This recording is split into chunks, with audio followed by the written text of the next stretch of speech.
आप सभी को जय मसीह की। आज बाइबल स्टडी के अंतर्गत हम बात करेंगे इफिसियो 2 में पद संख्या 18, क्योंकि उसके द्वारा हम दोनों की एक आत्मा में होकर पिता के पास पहुंचती है।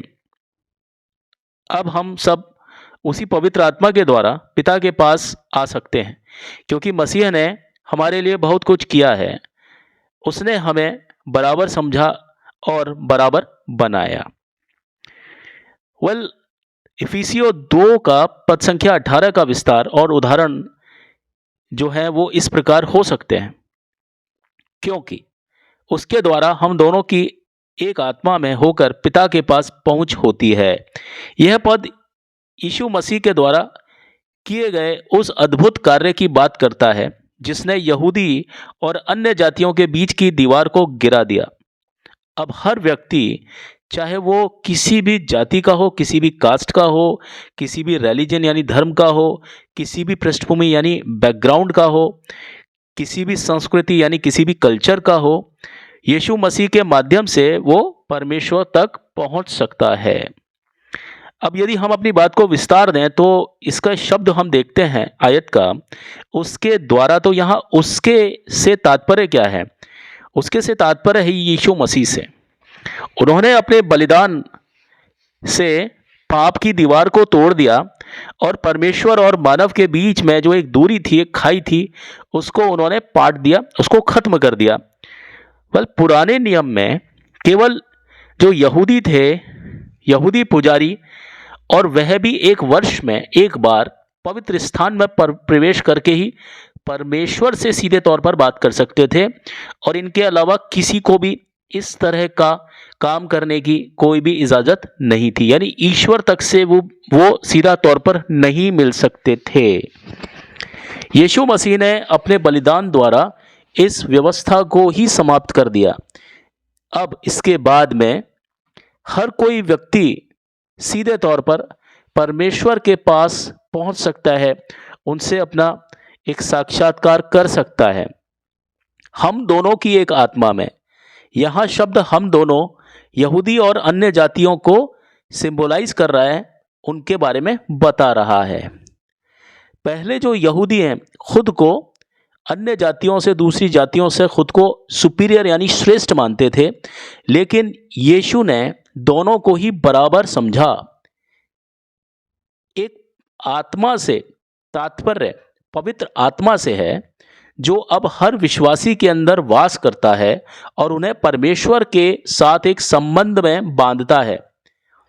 इसके बाद है पिता के पास पहुंच।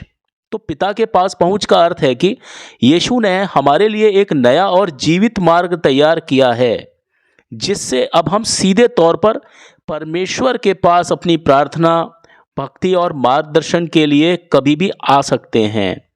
यह पहुंच ना केवल पर्सनल है, व्यक्तिगत नहीं है ये पहुंच, बल्कि ये सामूहिक है। हम ग्रुप के तौर पर भी पहुंच सकते हैं, क्योंकि मसीह ने हम सभी को समान रूप से यह अधिकार दिया है।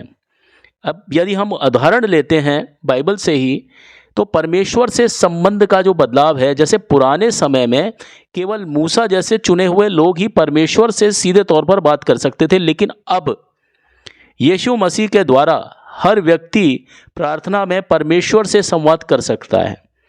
इसको हम उदाहरण से समझते हैं। एक गरीब किसान हो या एक अमीर व्यापारी, दोनों का परमेश्वर के साथ में जो संबंध है वो समान रूप से अब मुमकिन है। बराबरी का सिद्धांत है कि एक राजा और एक भिखारी, दोनों का यीशु में समान स्थान है। उन्होंने दोनों को परमेश्वर की संतान बनने का समान मौका दिया है। किसने दिया है? जीसस क्राइस्ट यानी यीशु मसीह ने। एक उदाहरण से हम और समझते हैं, जैसे एक स्कूल में सभी स्टूडेंट्स होते हैं, सभी छात्रों को समान रूप से शिक्षा पाने का हक है, वैसे ही जीसस क्राइस्ट यानी मसीह में हर कोई व्यक्ति पिता के पास पहुंच सकता है। पवित्र आत्मा का सामूहिक कार्य मसीही सभा या चर्च में हम देखते हैं कि हम हर वर्ग, हम हर क्लास, हर जाति, हर कास्ट को और हर संस्कृति यानी हर कल्चर से जुड़े हुए लोग एक ही आत्मा से जुड़े हुए होते हैं। यदि हम एक उदाहरण से इसको फिर से समझें तो कुछ यूँ होगा कि किसी गांव में रहने वाले जो क्राइस्ट को मानने वाले लोग हैं, क्राइस्ट मतलब ह्यूमैनिटी, इंसानियत को मानने वाले लोग हैं, वो मसीही, और एक बड़े शहर में रहने वाले जो मसीही हैं, दूसरे लोग जो कि ह्यूमैनिटी को, इंसानियत को मानते हैं, जो जीसस क्राइस्ट पर पूरा विश्वास करते हैं, उनके पास वही आत्मा है, सबके पास में वही पवित्र आत्मा है जो उन्हें परमेश्वर से जोड़े रखती है।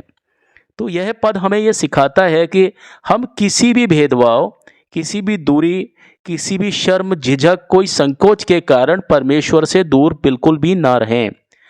यीशु मसीह ने हमारे लिए एक मार्ग तैयार किया है और हम पवित्र आत्मा की मदद से अपने स्वर्गीय पिता के पास आत्मविश्वास के साथ में जा सकते हैं। इन वचनों के ज़रिए परमेश्वर आपको बहुतायत से आशीष दें। आमीन।